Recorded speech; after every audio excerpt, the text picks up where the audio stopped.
My family ignored me for years. At Thanksgiving, I casually mentioned my $160 million fortune. My sister's jaw dropped, and my dad just stared in silence. Thanksgiving dinner was already awkward. My sister was bragging, my mom was nodding, my dad was silent, like always. And then, between a bite of turkey and a sip of wine, I casually said, yeah, I sold my company last year, took home about $160 million. The room froze. My sister's fork slipped out of her hand. My dad stared at me like he was seeing a ghost. And for the first time in my life, they finally noticed me. If you've ever been ignored, underestimated, or treated like you didn't matter, if you've ever fantasized about the moment they'd finally regret it, hit that like button, subscribe, and get comfortable. Because this story isn't just about money. It's about what happens when the invisible child finally becomes undeniable. My name is Lily, and for as long as I can remember, I was the background character in my own family.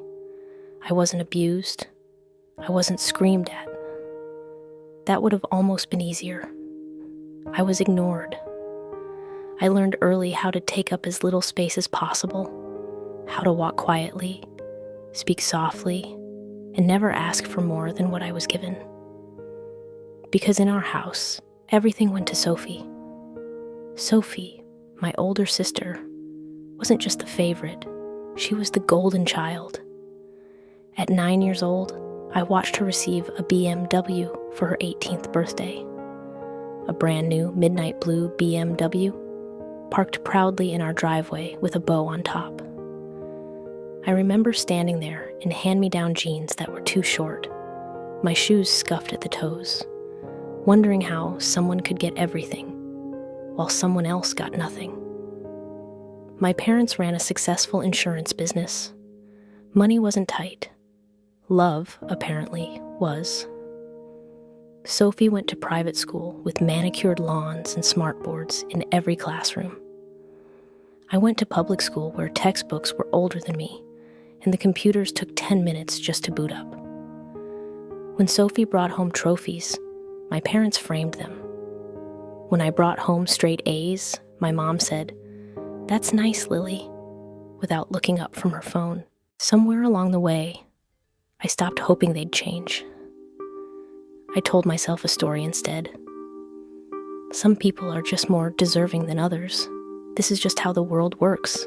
And so, I adapted. While Sophie took music lessons and jetted off to Europe during the summers, I stayed home. I taught myself to code. Late nights, YouTube tutorials, free forums. The glow of my laptop became my safe place, the only place where effort actually turned into results. By the time I was a teenager, I could build basic apps. By graduation, I had projects I was proud of. I earned a scholarship to the University of Connecticut. When I told my parents, my dad nodded once and said, "Good, saves us some money." 2 weeks later, they threw Sophie a farewell party for Yale. College was brutal. I worked part-time jobs, studied nonstop, and built software in between classes. No safety net, no connections, no family cheering me on. When I landed my first $6,500 payout from a freelance project, I was ecstatic. I called my mom. She said, "Oh, that's cute. Are you still planning on getting a real job?" That was the moment that something in me snapped. Not loudly, not dramatically, just quietly. I stopped sharing. I founded a logistics optimization platform called Supply Sync. I poured everything into it. Every ounce of energy, every sleepless night, every rejection. Years passed. My parents stopped asking how I was doing entirely. Holiday dinners became exercises in invisibility. Sophie talked. They listened. I nodded and passed the mashed potatoes. By 26, Supply Sync was exploding. Major clients, rapid scaling, acquisition offers. At 28, I sold the company for $280 million. After taxes and my equity split, I walked away with $160 million.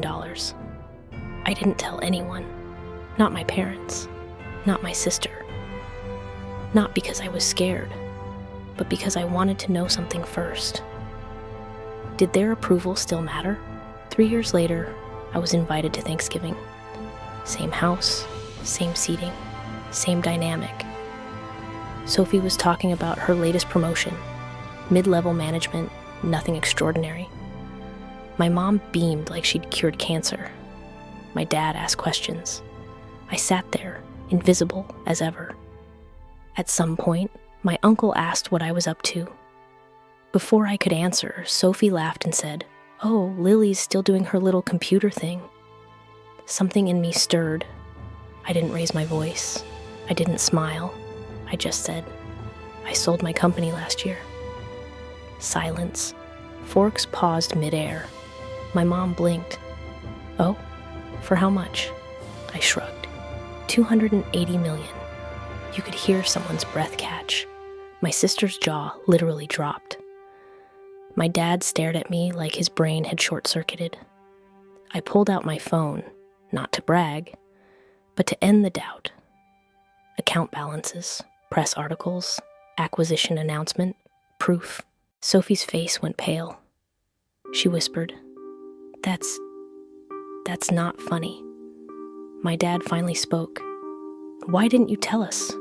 I looked at him, really looked at him, for the first time, and I realized something.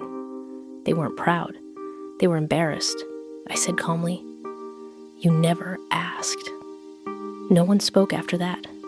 Dinner ended early. They tried calling later, apologizing, explaining, rewriting history. I didn't answer. That moment at the table, it wasn't revenge fueled by anger. It was justice delivered with calm precision.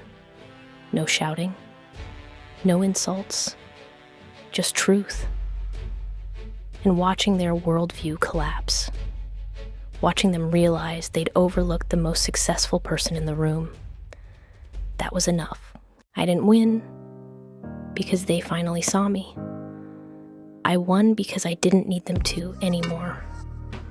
Success doesn't always make people love you. Sometimes it just exposes how wrong they were. If this story hit close to home, smash that like button. Tell us in the comments. Have you ever had a moment where someone finally realized what they lost? And don't forget to subscribe for more stories where karma doesn't knock. It walks in, sits down, and tells the truth.